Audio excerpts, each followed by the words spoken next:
Deep in Utah's western desert, a man created his own country. A country that was even recognized by other countries. Well, one country. And we have to admit that was probably due to an administrative error.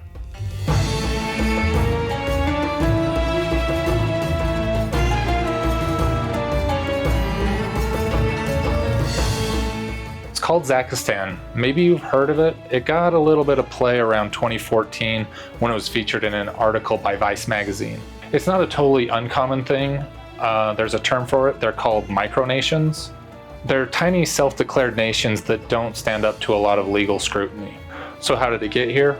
Well, we'll have to go back in time to the creation of the Transcontinental Railroad. During the creation of the railroad, the United States sweetened the deal for the two competing railroad companies by offering them land about 50 or 100 miles on either side of the railroad. These plots of land they could sell or develop however they saw fit for their own profits. The land was broken up into checkerboards of private and public land. You can see these paths going across the nation following the path of the original Transcontinental Railroad. Much of the area has been exchanged into large contiguous blocks, but there are some areas that are still left as checkerboards, which is actually really a difficulty for a lot of sportsmen, but that's a whole different story. Over the last 150 years, these private plots have been sold off and exchanged multiple times. And at some point, somebody who owned a square out in the middle of the Utah West Desert divvied up his plot into a bunch of small units and sold them all off individually on eBay. This is where Zach Landsberg comes in. He's a New York-based artist who has done many large art installations, and he's still going to this day.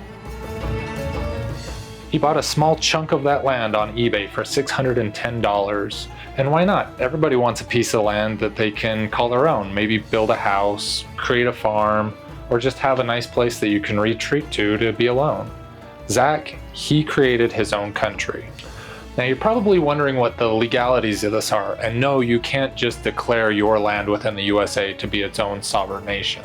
I mean, we all want to be free of the burden of laws and taxes and stuff like that, but it doesn't work that way. If the laws don't apply to you, it also means the laws that protect you don't apply either. A simple way of putting it is that when you purchase a piece of land in the US, you're purchasing a piece of the US, not a piece of land that is separate from the US. But Zach isn't some crazy sovereign citizen. He stated from the outset that Zaqistan is to make people question what a country is. And Zaqistan has done everything that you'd see any other country do. It's participated in diplomatic gestures overseas in other countries. It's opened up embassies in other countries.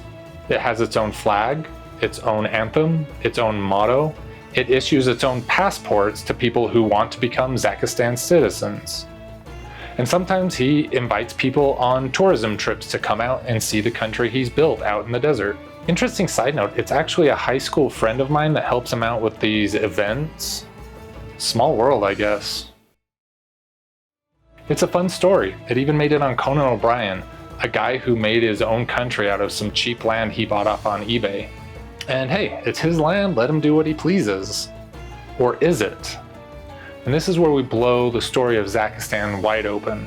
You see, Zaqistan isn't on Zach Landsberg's land. I don't know if it was just too difficult for him to get out to the plot of land in the desert. That area can get marshy and there can be salt flats that sink into the mud. Or maybe his GPS was just a little bit off.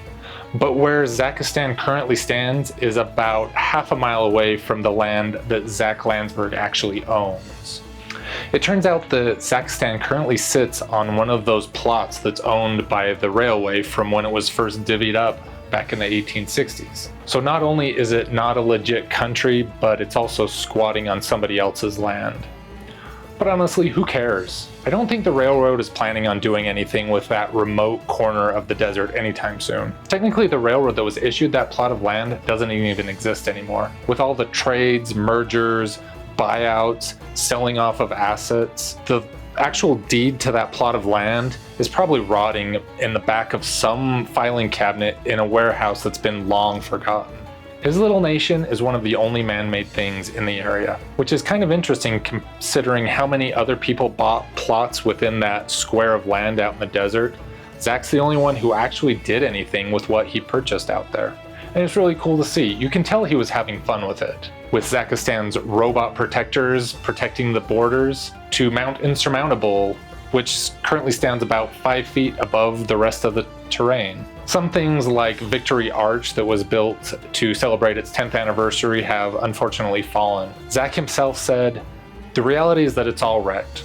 A lot of it is blown over or destroyed by the desert and time." And what I'm trying to get people to do with Zaqistan is to look closer, to not accept things at face value, and to question what's going on. Although when we visited/invaded Zaqistan, I noticed that the welcome sign had recently been newly repainted, and the robot protectors were still in really good shape. He's been active as recently as last year promoting his nation and trying to keep it alive. So this isn't some forgotten gimmick from 2005, or a place that's just been abandoned and left to the elements like a lot of the ruins out in the West Desert. Despite its unusual circumstances, Zaqistan has become a curious landmark in the Utah desert, attracting visitors that appreciate its artistic spirit and offbeat humor. It serves as a reminder that even in the most desolate landscapes, human creativity and desire for self-determination can flourish. Respect it for what it is. A cool art installation by an artist who wanted to carve out his own corner of this giant nation and make people think of what that means. And it's fitting that he built that along the lines of a railroad that was ran through there with the exact purpose of encouraging that development of a wild land. Getting out there was a little bit of an adventure. You definitely need four-wheel drive to get on that road. It's not quite as well maintained as the rest of the Transcontinental Railroad route, but I had a really good time going out and see it. I'm glad I finally got to see this weird oddity in the desert. If you want to see any of the other oddities in the desert that we saw on this trip, be sure to watch the next video for the entire trip of the Transcontinental Railroad through the West Desert. And if you want to be notified for that, be sure to check the buttons down below to subscribe and like. Thanks for watching. Zaqistan will make a plan to leave and not come back again. In Zaqistan we're free and dirty, try and make our objects sturdy. In Zaqistan our army is as strong